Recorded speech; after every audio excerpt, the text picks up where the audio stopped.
Good afternoon, and thanks for having us in. We now know what caused a deadly house explosion southeast of Fort Pierre on May 24th. The Stanley County Sheriff's Office says a gas leak may be to blame for the explosion that killed 3 people. It's believed to have been caused by liquefied petroleum gas that made its way into the basement of the home. The Sheriff's Office says damaged piping and components are undergoing a lab examination, and the investigation is continuing pending lab analysis. The cause of ignition is still unknown at this time, but they have determined the explosion was an accident. Authorities are investigating a 2-vehicle crash that killed 1 person on Tuesday. Reports say a semi blew a tire on Interstate 90 near Reliance. The semi driver slowed down to pull over on the shoulder when a Toyota Highlander ran into the semi trailer. The driver of the Toyota, a 70-year-old man, died at the scene. South Dakota's Highway Patrol is investigating. Turning to weather, we have a lot of heat coming, but for now, maybe tomorrow, it's not going to be as hot as they're expecting it to be, right? Right. We are near some records in Rapid City this afternoon and near records for this weekend. We'll take a closer look in just a second. Right now, sunshine and 82 in Sioux Falls. South winds are at 23 miles an hour. Here is a look at the rest of our temperatures. 82 in Mitchell, 79 in Aberdeen, 84 in Mobridge, and 94 in Rapid City. Our winds are strong in eastern Keloland. They are out of the south, but the farther west we go, they are out of the north and west. We could be seeing some strong wind gusts as we go through this afternoon. The winds do die down as we go through the overnight hours and into the day tomorrow. And we'll keep those winds mostly light for tomorrow. On satellite, just a few upper level clouds, but nothing is coming out of those clouds for today. We'll keep our skies dry for the next few days as well. So for today, partly to mostly clear skies, 91 in Sioux Falls and Aberdeen, 98 in Pierre, and 96 in Rapid City. We have those strong winds of 20 to 40 miles an hour. We could even see some higher wind gusts. For tonight, those winds do die down. We'll keep the partly to mostly clear skies. 61 in Sioux Falls, 58 in Aberdeen, 60 in Pierre, and 58 in Rapid City. Then for tomorrow, a little bit cooler. We'll keep the winds light and sunshine. 77 Sioux Falls, 76 in Aberdeen, 82 in Pierre, and 85 in Rapid City.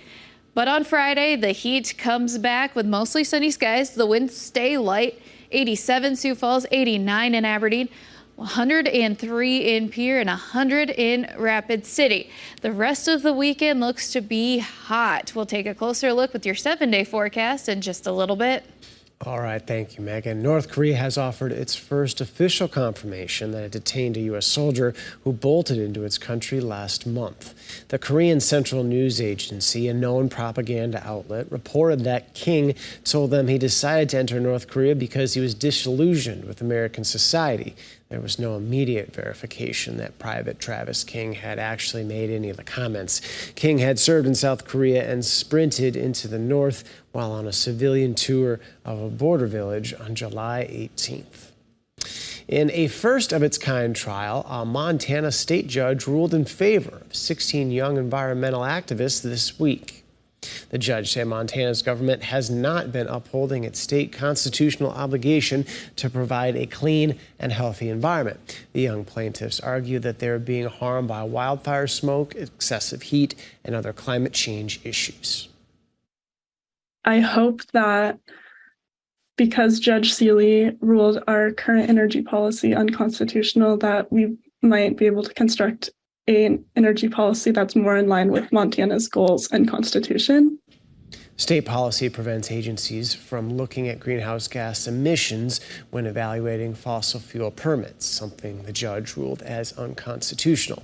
But it's unclear if there will be any changes because it's up to Montana's Republican-controlled legislature to create new policies, and the state attorney general's office says it will appeal the ruling. The death toll from the Hawaii wildfires is now up to 106, with only about a third of the disaster area searched.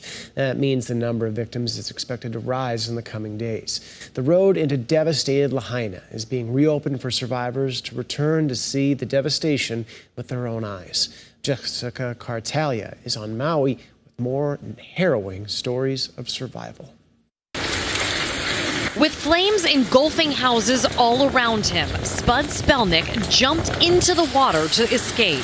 Swimming past Lahaina Yacht Club, and I'm swimming past Cheeseburger in Paradise, and it's just the towering inferno. As the fire swept through Lahaina, he said there was no place safe to come ashore to, so he and others spent hours in the water before eventually being rescued. There's families. This is a community that's sitting in the water. There's like 75 of us.